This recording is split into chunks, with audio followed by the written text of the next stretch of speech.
Absolutely. A rip out to right center here. Center fielder dives. Oh.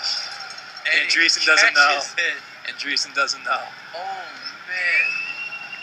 Wow. Center.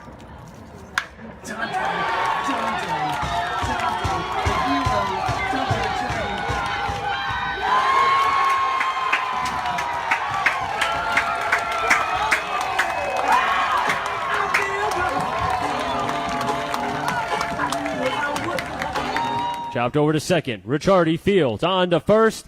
And there it is. The Worcester Bravehearts have won their fourth FCBL championship in 6 years as they mob behind the mound. Final score, Worcester Bravehearts win 12-2.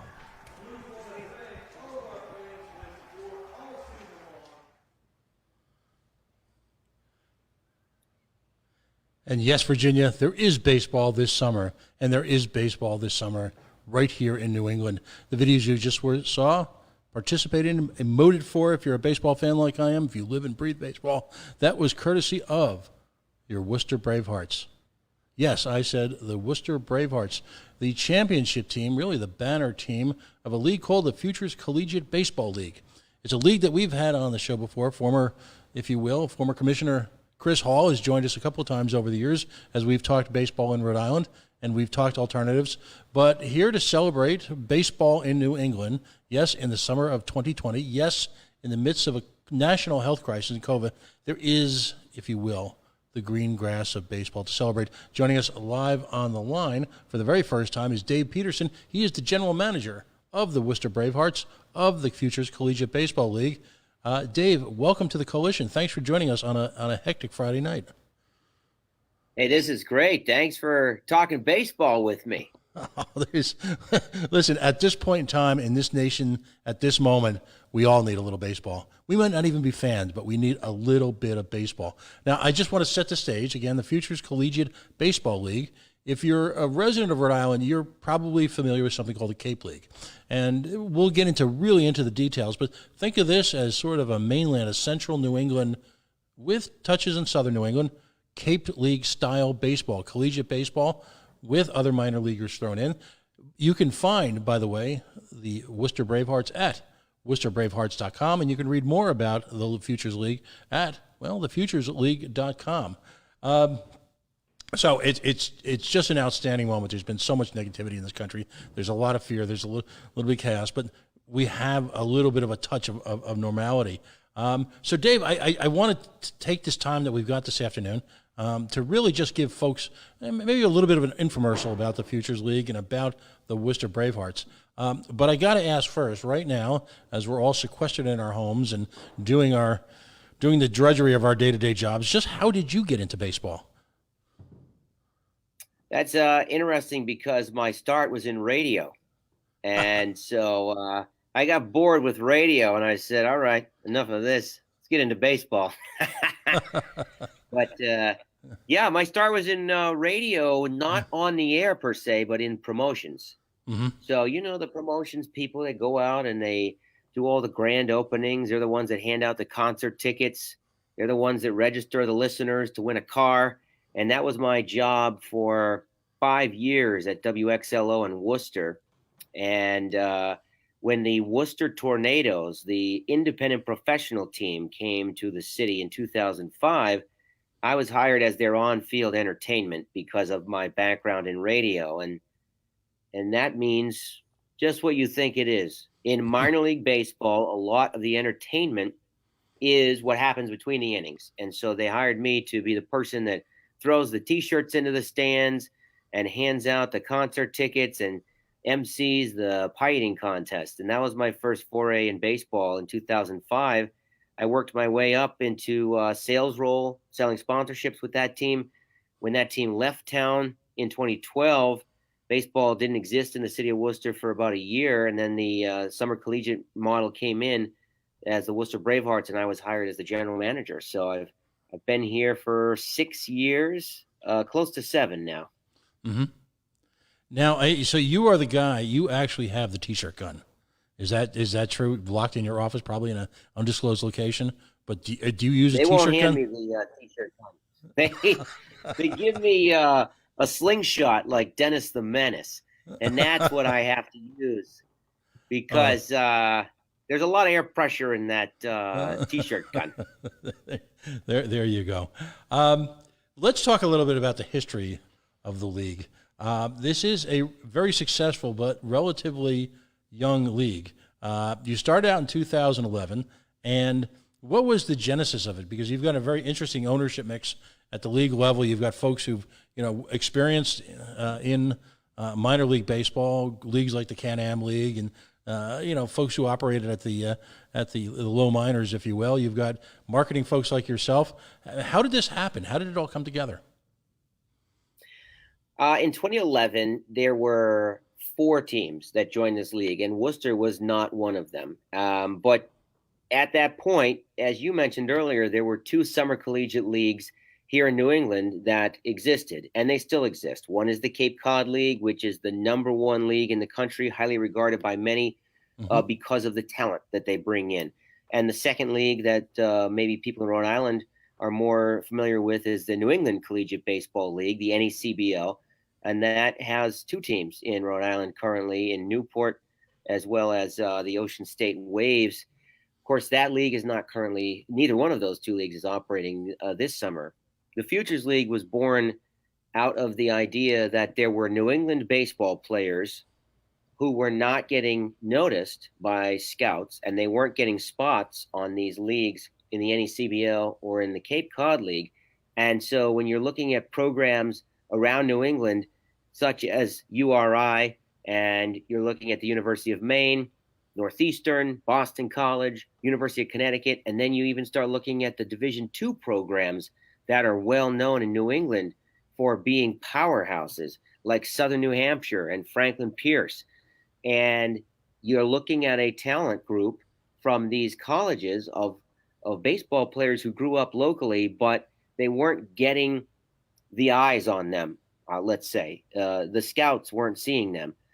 And so the Futures Collegiate Baseball League was developed to put an emphasis on these New England baseball players, so that there's a rule within our league that at least 12 players on each roster need to be players who grew up here in New England, or they currently attend a college in New England. And that was really the genesis for the Futures League. And you're seeing this year particularly that these numbers of New England baseball players are even higher. We've probably got about 20 on our team that grew up here in New England. So that is the story of the Futures League, combining great New England talent with the wonderful minor league aspect of baseball that people have come to fall in love with. And there's been a lot of success. You've had players drafted. In fact, there was just in the most recent baseball draft, you've had some success getting players from your league, from New England colleges, into the pros. Tell us about some of your successes. Well, since 2014, which was our first year, we've had 16 players that have been drafted into the pros. And I think that if you're going to look at the success story, then the #1 player you look at from our organization is a baseball player by the name of Aaron Civali. And he went to Northeastern University, and he is now a pitcher for the Cleveland Indians. He just made his major league debut last year. And when he made it to the big leagues, that was the 3rd big leaguer that has basically been developed out of the Futures Collegiate Baseball League, since the league was founded in 2011. So you're right when you say that the league is still young. This is our 10th season. So when you stack us up against the New England Collegiate Baseball League and the Cape Cod League, they've been around much longer. But you're starting to see scouts finally take notice of these New England players. You're starting to see them take notice of kids like Cody Lawyerson, who grew up in Bingham, Maine, in the middle of the woods, and throws the ball 94 miles an hour, and was drafted by the Minnesota Twins last year and has advanced to the high A level for that franchise. And here's a kid that might not have gotten the exposure that is needed in order to get drafted if he weren't playing in the Futures League. And that's an important part. You mentioned a 94 having a high heater like that. What what type of skill sets can folks become to appreciate, if you will, from New England collegiate baseball? I mean, we're all familiar with the Florida leagues, programs like Arizona, out in California. We don't traditionally associate, even though Little League has got its earliest beginnings here in the Northeast, we don't traditionally associate baseball development with New England. How wrong is that, by the way? Well, I think it's a mindset because in New England, you can't play baseball outside for 4, maybe 5 months out of the year. Well, let's say 4 months out of the year. Whereas, when you're talking about Arizona and Florida, you've got baseball outside the entire year. So I think you've got this mentality of New England baseball players who are the guys that are wearing 3 layers underneath their jersey in early March. And they're shoveling snow out of the base paths so that they can play a game on a field. And you're seeing a lot more of these games happening now with turf fields being the new commodity, where they could plow the snow and literally have a baseball game 10 minutes later on a turf field. And that's how baseball players are bred in New England. They are the guys that are out there in 30-degree weather, and they are grinding because they know that if they're not out there, they're going to fall behind the guys that are down in Florida who've been working out all 12 months of the year. Mm-hmm. No, absolutely. As far as the season goes, and as far as, we'll just say, a normal season pre-COVID, talk to us a little bit about each of the franchises that make up the league currently. True confession, I have been a fan of the Pittsfield operation for a number of years. A little bit of a tinge in my heart today, because I'd be preparing either for today or tomorrow to go to Pittsfield, to go to Wacona Field, which I believe is America's oldest continually operating baseball field. And also one of only 2 fields in America where you have to take a sun break because the field points in the wrong direction. So right around 6 or 7 o'clock, you're looking at a sun break because the sun is literally in the pitcher's eyes. But that's not happening this year because of all of these challenges. So the big question is, how is the Futures League being able to, A, accomplish that which others have not, despite best efforts and despite being great operations, and B, what teams are playing and which teams are still sidelined? Well, to your first question about basically the geography of the Futures League, there are currently 6 franchises that are operating, and the Pittsfield franchise, even though they're not operating this year due to health-related concerns, they are still part of the Futures League. You're looking at markets that used to have independent baseball, markets where independent baseball failed. It wasn't a great economic model. And so you've got really nice stadiums in Nashville, New Hampshire, and Brockton, Massachusetts, and the old Wacona Park that you're talking about in Pittsfield. And this year, the newest entry is the New Britain Bees, a stadium that used to host AA baseball that then moved up to Hartford. And then an independent team came in, and that wasn't really economically feasible. So they've moved to this summer collegiate model. So how was the Futures League able to actually host a season when other leagues weren't? We go back to the core of what the Futures League is, which is developing and recruiting local talent. So I think that the number one point that we have to look at is the fact that our rosters are majority of them made up of players who are from New England, who for us live in Massachusetts, and have been living under the same set of quarantine rules that you and I have been living under for the last 3 months. So, number one, there's not this mystery of where these players have been. We know exactly where they've been. We know how they've been living in the last 3 months. And we don't have to worry about bringing in a whole bunch of players from out of state and trying to house them with host families, with strangers. So I think that's the primary point as to why the Futures League is now operating, whereas a league like the Cape Cod League that has to bring in players from Texas and California and Florida and then house them with host families, that model just didn't seem feasible in a year where we have a pandemic. Right. I think the second point here is that all of the owners in the Futures League have been on weekly calls since basically the beginning of April, trying to figure out how to make baseball happen. We've been in touch with all the local boards of health, Department of Public Health, the local government, to make sure that we are following all the local regulations. And right now, we've got franchises in this league in the states of New Hampshire, Massachusetts, and Connecticut. And if you take a look at the rules, the health codes in those 3 states, there are a lot of differences.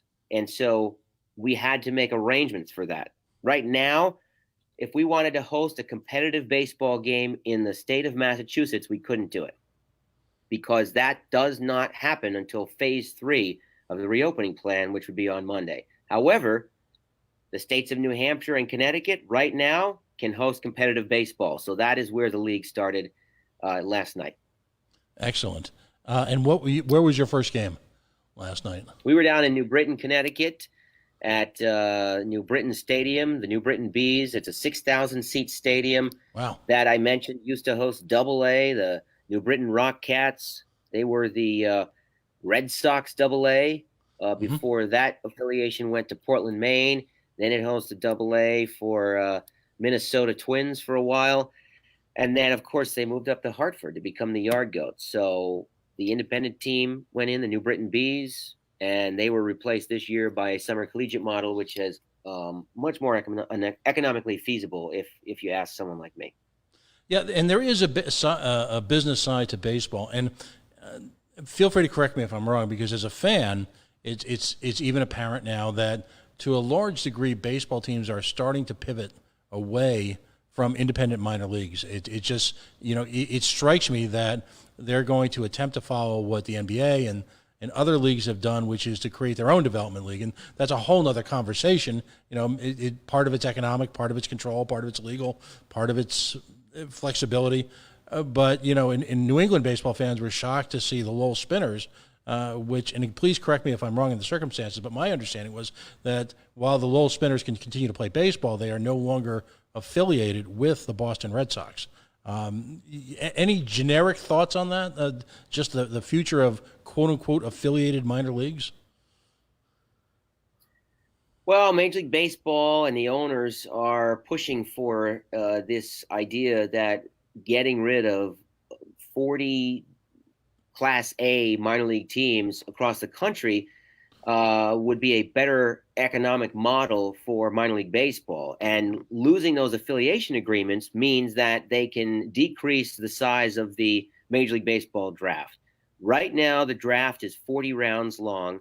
You've got organizations that have 6, maybe 7 minor league teams. And of course, in Major League Baseball, the affiliation agreement means that these major league teams are usually picking up the majority of the salaries of these players and the health insurance. And so this is a move by Major League Baseball where they're looking at potentially trimming the number of minor league baseball teams, primarily Class A teams, and you mentioned the Lowell Spinners, so that they can shrink down the draft and perhaps take a lot of that developmental aspect of the business in-house and put those leagues and teams underneath their umbrella. Mm-hmm.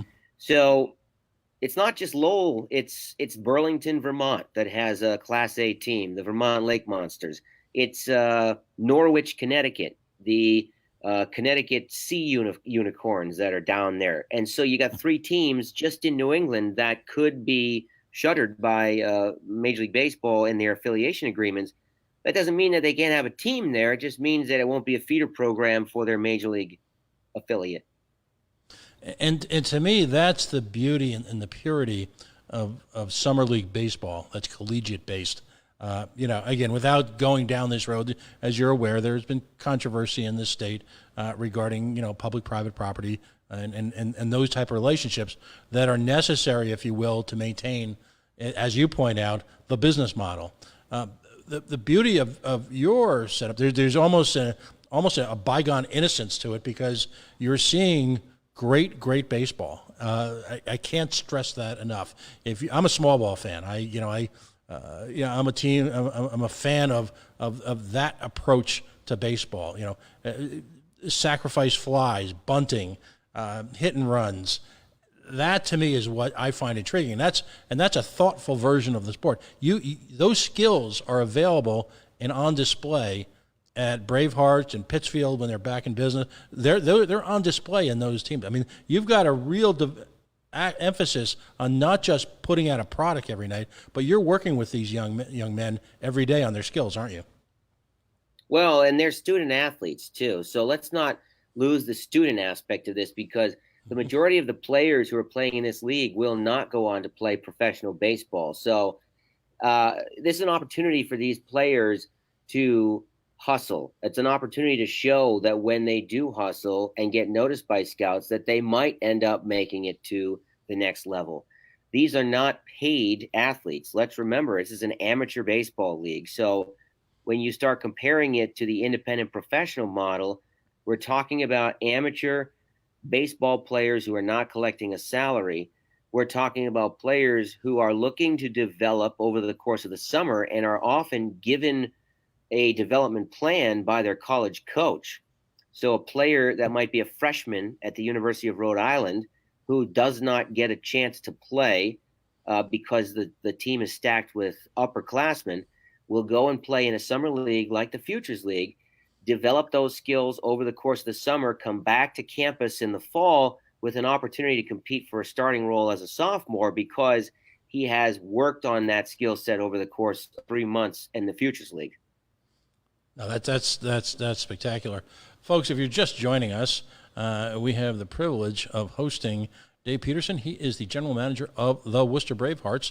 They are not just a member, but they are the reigning champions of the Future Collegiate Baseball League, a league that is, as we've been talking, is a developmental league. It's collegiate-based. A significant part of each team's roster is what you would call local in terms of the colleges as well as where their home communities are. And it's a wonderful brand of baseball that's practiced all over central New England, and great skills, great discipline. I mean, again, really a lot of the best of young baseball. And incredibly enough, they've managed to put together, I guess it's 6 teams, to overcome, if you will, all the restrictions, all the challenges of the COVID, of the Corona era, and put a product out on the field. Not the homeowner, we'll talk about that in a second, but their on-the-road opener was last night in New Britain, of another minor league team stadium that's been repurposed, if you will, for collegiate baseball. And I believe firmly that this is the future of baseball in New England, in addition to the handful of, I'll call it major, minor, and of course, the Boston Red Sox. Folks, you are listening to the Coalition, loud and proud, outrage-born-free, civilly disobedient media. We broadcast live on the Worldwide Coalition Network at coalitionradionetwork.com, facebook.com/the Coalition Radio, and of course, we simulcast on Twitter at Coalition_radio, and our mothership, coalitionradio.us. Dave, I know, again, this is a banner weekend, in part because you guys are playing baseball, so thank you for joining us. Let's talk about the Worcester franchise. So let's talk local baseball, because right now you guys are our local baseball team. You are going to be having your home opener, I guess, on July 11th. That location is not public yet. The ink is about to be dry and all that, but give us a little background of how you guys were able to put baseball together in central Massachusetts. Isn't that strange that we have a home opener in a week and we haven't announced where it is yet? Well, when you do, let us know, because we'll be all over it.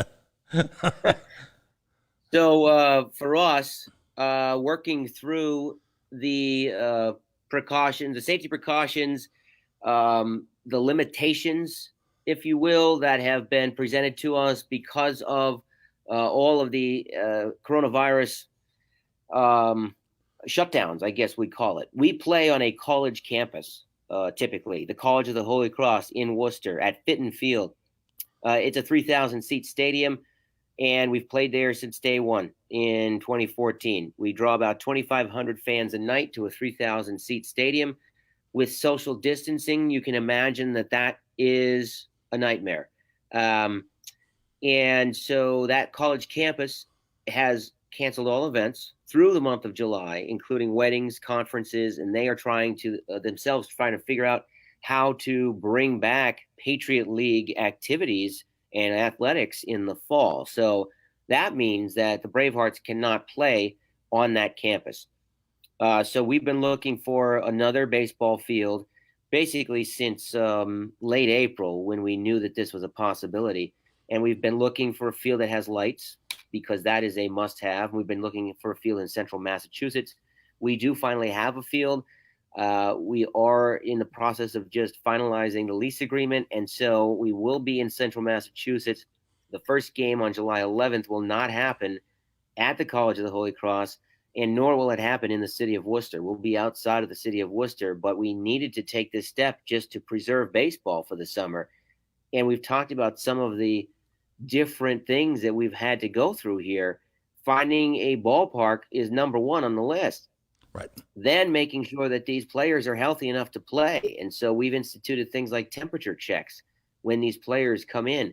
We do a simple 4-question survey every day to them to make sure that they're not exhibiting any of the symptoms of COVID-19. And then they're wearing masks in the dugout. We've got managers and pitching coaches that are walking out to the mound for mound visits wearing masks. And we've got a manager talking to umpires that are wearing masks. So it's a new world. And this is the only way that we're able to play baseball right now. But I'll take it, because we're actually playing baseball. And when that first pitch was thrown last night, I said, wow, this is actually happening. Yeah, that sound of a fastball hitting a catcher's glove, the smell of freshly cut grass, the crack of the bat. Yeah, let's just say I may have at times sampled, if you will, a variety of hot dogs across New England, as well as their take on local beverages. We'll find out next week who that municipality is. They've got to be awfully proud, though. They've got to be thrilled with this opportunity. Well, I think it's an opportunity to bring the Bravehearts brand of baseball to a different community. Mm-hmm. And it's an opportunity for us to showcase the hospitality, because, yes, I work in baseball, but I'm not a baseball guy. I'm not an expert on how to judge talent. That's what I hire people for. That's what the coaching staff is for. My background is in entertainment. My background is in fan assistance. So we make sure that when fans come to our games, there's an entertainment aspect to it as well. Mm-hmm. And the interesting thing is, if you were to survey our fans leaving the ballpark, 80% of them wouldn't be able to tell you what the final score was because they're there for something else.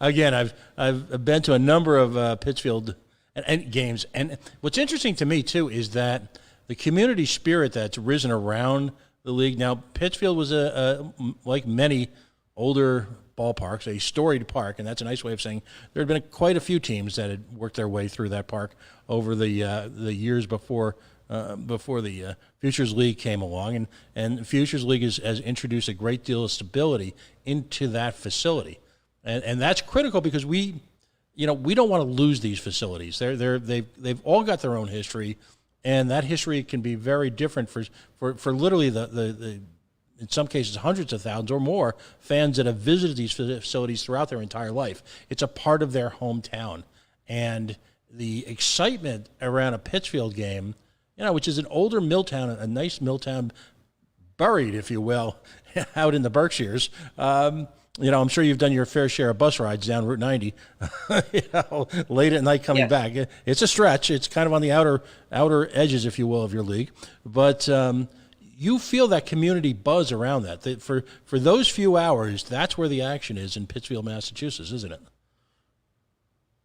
Yeah, and some of that is because you've got these local families and friends who are going out to support the baseball player that they watched in high school, that they used to support at the high school games, or maybe they're watching him at his college. So now you've got a built-in crowd of family and friends who are there to support that player and potentially that player's high school teammates who are on a summer collegiate baseball team playing for the city of Pittsfield.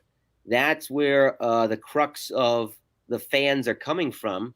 This is a very family-based organization where families are the ones that are coming to our games. Excellent. Now let's talk about a little bit about the team itself. How do you? And I understand that you've got the quote unquote baseball side of your team. But generically speaking, is there an open call for tryouts every year? Is it all referral?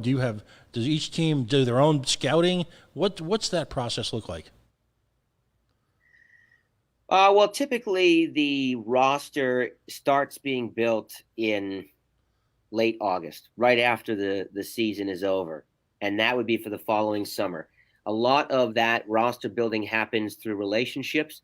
The coaches of our team have relationships with college coaches in New England and perhaps college coaches who are outside of New England, but may have started their careers by playing baseball up here in Massachusetts and Rhode Island.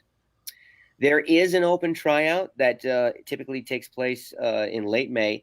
And that at that point, many of these rosters in the league are already full. And so that tryout is usually to identify players who could easily slide into a role halfway through the season if one of the players on the roster gets injured. And that's really where our talent pool comes from, so that we can make quick decisions to sign additional players locally when somebody gets injured or gets shut down by his coach. Let's say that a pitcher pitches 30 innings for us over the course of the summer, and the college coach says, we want to shut him down. We don't want to put too much stress on his arm. He will leave our team, go back home, and we'll bring in somebody else to finish the season. But a lot of that happens with relationships. There's a lot of college coaches out there that may have even played in this league or played in an independent professional league that was in New England and have great relationships with the people who are currently coaching our college teams. You've got to, I'm looking at the roster right now. And by the way, again, this can be found at WorcesterBravehearts.com, WorcesterBravehearts.com. The inspiration, I'm assuming, is a certain Mel Gibson movie. Is that where it comes from? That's what everybody thinks. It's actually not. Brave. It was named by the community with over 2,000 different entries, and Bravehearts was the name that the community voted on. Brave in honor of the military, police, and particularly the firefighters in the city of Worcester. And Worcester has a history of heroic firefighters who have given their lives in the line of duty here.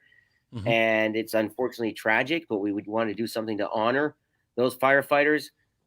Heart is because Worcester is the heart of the Commonwealth. So you take the brave aspect of the firefighters and the heart aspect of the heart of the Commonwealth, and that's how you get Bravehearts. Excellent. Do you want to talk about anybody on the roster? I'm looking down this list. You've got some great baseball schools here: UNS Amherst, Stonehill, Franklin Pierce, as you mentioned. You've got a bunch of players from BC. Very local on the scene is, of course, Assumption, which is part of that great university community that's centered around Worcester. But anyone in particular? I know you don't play favorites, but I'm always intrigued by switch hitters. You showing a couple of them, and by the way, if you go to the roster side, it's great because there's a real breakdown of what these guys do. But who would you want to talk about? Anyone that we should in particular be looking for this year? Well, a lot of times the Futures League is recruiting not just the juniors and the sophomores that are becoming seniors and juniors. This is the one league in the Northeast that actually allows recently graduated high school seniors to play. And so when we've got a recently graduated high school senior that is coming to our team, typically we will take that player. We only take 4 of them, but we'll take that player if he's committed to a Division I program. And so this year we look at a player like John West, who's one of our pitchers. He's from Shrewsbury, Massachusetts. He is 6 feet, 8 inches tall, and throws the ball in the low 90s. He's a Boston College commit, so he'll be going to BC in the fall. And this is the type of player that a lot of scouts would come to look at. Not yet, because he's not yet eligible to be drafted. But you take a look at some of these kids that are playing for us. Coleman Picard, who is Auburn resident who hit 93 miles an hour on the gun the other day. You're taking a look at some of these Ivy League students, and we've had student athletes from Brown, we've had student athletes from Harvard, we have a student athlete from Dartmouth on the squad this year who's our catcher, Ben Rice, a left-handed hitter who will be a senior at Dartmouth in the fall and hit 7 home runs in a limited amount of time last year. These are the types of players that I think the scouts want to come and look at because, again, the New England ties and the fact that you're actually getting to see the best talent that New England has to offer, and this is what's being showcased in the Futures League. Mm-hmm. You've got a pretty strong presence of pitchers here now. Do you folks limit the pitch count? Is there, is that just because you want to give a lot of guys an opportunity to hit the mound? What are your thoughts on that? Well, there are a lot of pitchers in this league. That is because we play a longer season. If you were to look at the New England Collegiate Baseball League and the Cape Cod League that I mentioned earlier, the New England Collegiate Baseball League plays 42 games. The Futures League plays 56. Wow. And that's significant. And in fact, there's a lot of college coaches that don't like the longer season because they don't want their players to burn out their arms over the course of the summer. Mm-hmm. But that is also why our rosters are bigger. We have 35 players on our roster, which means that there are about 20 pitchers. There are strict pitch count limits to make sure that we're not taxing the shoulders of these prospects. And we need to make sure that they're adhering to a certain number of days rest after each time that they pitch. The amount of Tommy John surgeries that I have seen in college baseball in the last 10 to 15 years is outrageous, and that number continues to grow. So we need to be cognizant of that. We need to make sure that we're not taxing the shoulders and the elbows of these talented young men. Yeah, no, that's a great point. I grew up. I have a feeling you and I are of a similar generation. You might be a little bit younger. Growing up, one of my idols was Tom Seaver, and here was a guy who, even if it was he had 2 outs in the 9th inning, or whatever, he had to be dragged out of the game not to complete a game. We've come a long way, haven't we? Particularly with regards to young arms. Isn't that strange how the sport has changed? And you've got these specialist pitchers now that come in right. for one batter. And that's, right. of course, what has drawn out the length of the games. Mm-hmm. I don't know what has happened over the course of the years. People will talk to me about the fact that you're looking at a guy like Tom Seaver or Gaylord Perry, and these guys used to throw 250 innings, and they'd have 12, 13, 14 complete games over the course of the season. And we'd say, well, what's different? And they say, well, these guys all used to work on farms when they were a kid. And that's how they built their body strength up. They would work on the farm. And of course, who knows? There's a lot that has changed in baseball. There's a lot that has changed in the conditioning, in the nutrition aspect of the sport. It's troubling that we are dealing with so many Tommy John surgeries at this point. Many times we'll talk to Little League coaches and we'll say, well, why is this happening? And sometimes it's that in Little League, the kids are throwing far too many innings and they're starting to throw curveballs by the age of 9 and 10 before their arm is fully developed. And that's putting too much pressure on their arm. There's a lot of different theories about this, but I think that it all feeds into the fact that we have specialist pitchers now that are now drawing out the length of the games. And that brings up a whole different issue. And that is the fact that, your baseball is losing its younger audience because these games are lasting too long. Yeah, absolutely. And it to me, I'm a baseball traditionalist. I don't even believe in the DH, just for the record. I grew up in an era when pitchers could hit, and the pitching changes that would occur and the tactics that would occur in the dugout because of where the lineup was in a particular in a particular score and in the impact of the game, how important that particular game was. That was an art form in and of itself. How you manage your pitcher hitters. So I just see, there's challenges afoot here. I mean, I believe that Little League seasons have become testaments to themselves. The Little League World Series now has become a nationally televised contest, and there's a lot of emphasis on getting into that. We're getting the program. Rhode Island's had some outstanding successes, and at the same time are famous now because of a coach from just a few miles from here, from Cumberland, from giving possibly one of the great pep talks of the ages after their team lost in the finals. So I'd like to think that all the folks involved in baseball are stewards of these young people, young men and women, who in terms of their physicality. I think you and I know that. Not always. But again, your program is geared towards not just development, but not just the COVID safety, but the overall integrity of the game and the integrity of the player. And that's why I think that this is all brewing up to the question I'm going to put you a little bit on the spot on is, how do we get a team in Rhode Island? Minor league baseball. Man, we got some great opportunity. I heard there's a stadium that's opening up in Pawtucket. I've heard that. When you look at, again, without getting deep into the politics of it, Pawtucket is as a city and as Rhode Island as a state, baseball-wise, is traumatized at this point. It's been a rough couple of years, and personally, I've been in the thick of it. But I see the potential for a program like yours in Pawtucket as just being perfect. I mean, literally perfect. It's got all it's an older stadium, but so is Wacona, and sure. it's an older stadium, but it's got a great field. It's got great facilities, lots of parking, and a tradition of live baseball that goes back decades. And some of the great players in baseball history have spent time there. So I'm just going to say there's a lot of us who would love to see an operation like yours for all the reasons that we've just discussed in the last half hour or so take root in a city like Pawtucket, because I think not only is it great baseball, not only does it foster relationships between young men from area colleges, not only is it affordable for the community, but I think it's also the right type of partnership between a community and an operation. You folks are running a business. You need to make a profit, but at the same time, I get the sense from the communities I've talked to that it's much more of a partnership, if you will, than one side. I'll just leave it at that. One side trying to dictate terms to the other.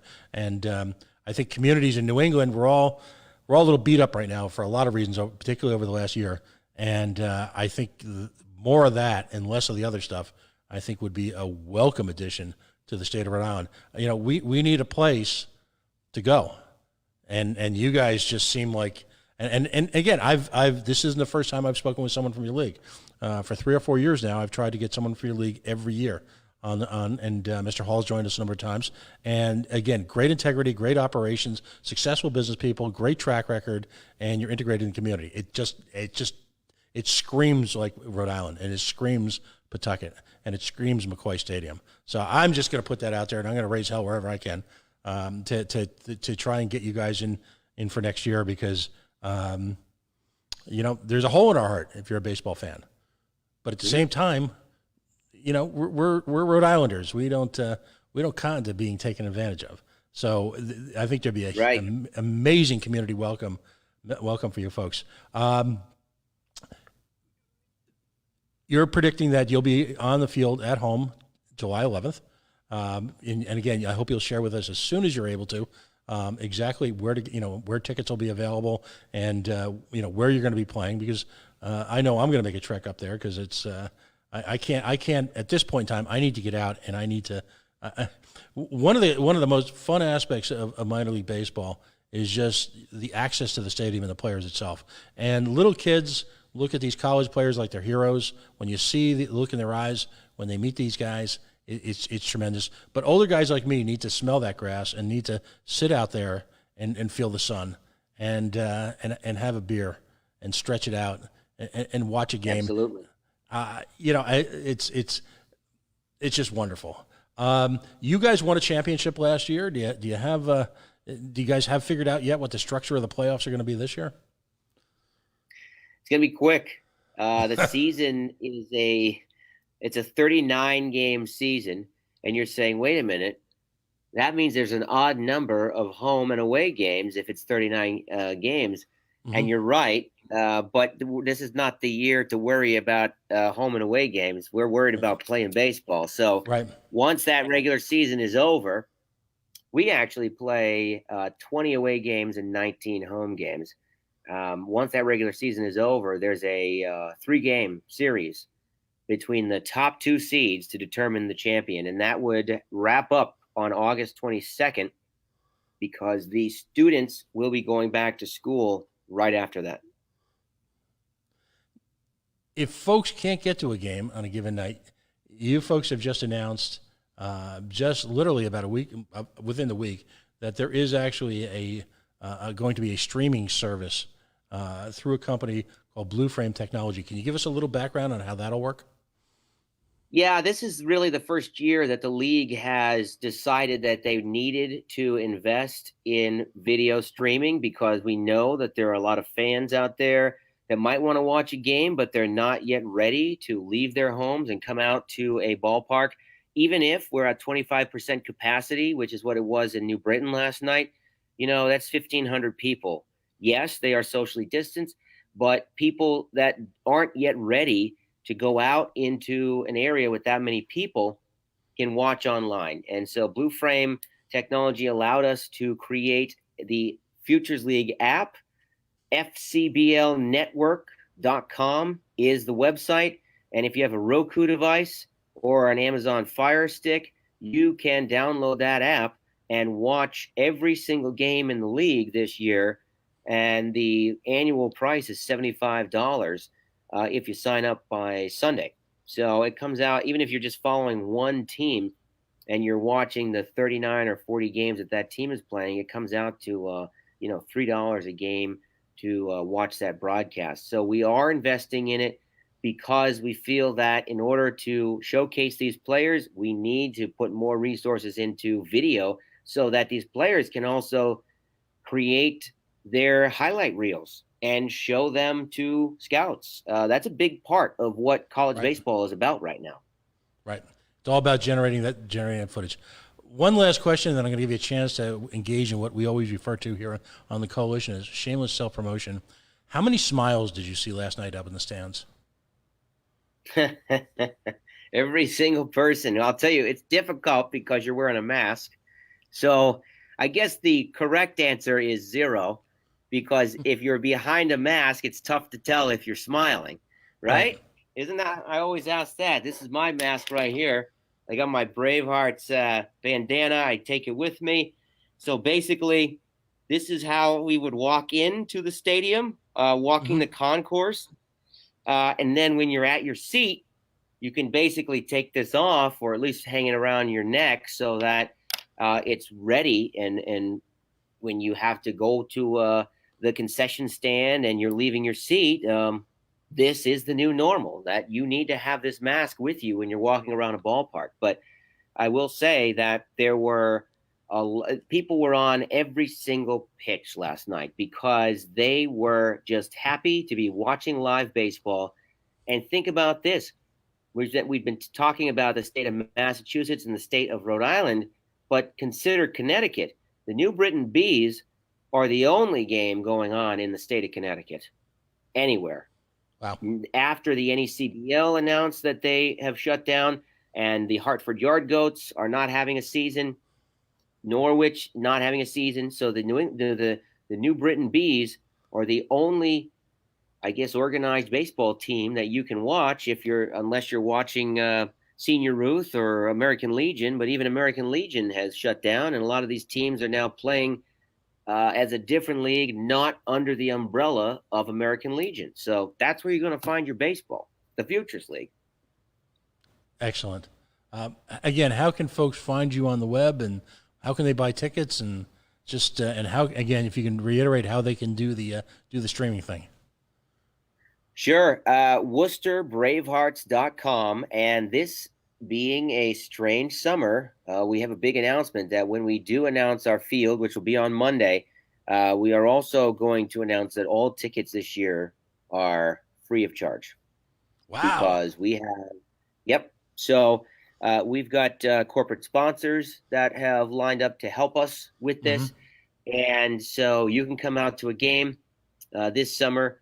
We'll be here in the office on Monday. We know that the phone's going to be ringing off the hook once we finally announce where we're going to be playing our games, but it's free of charge.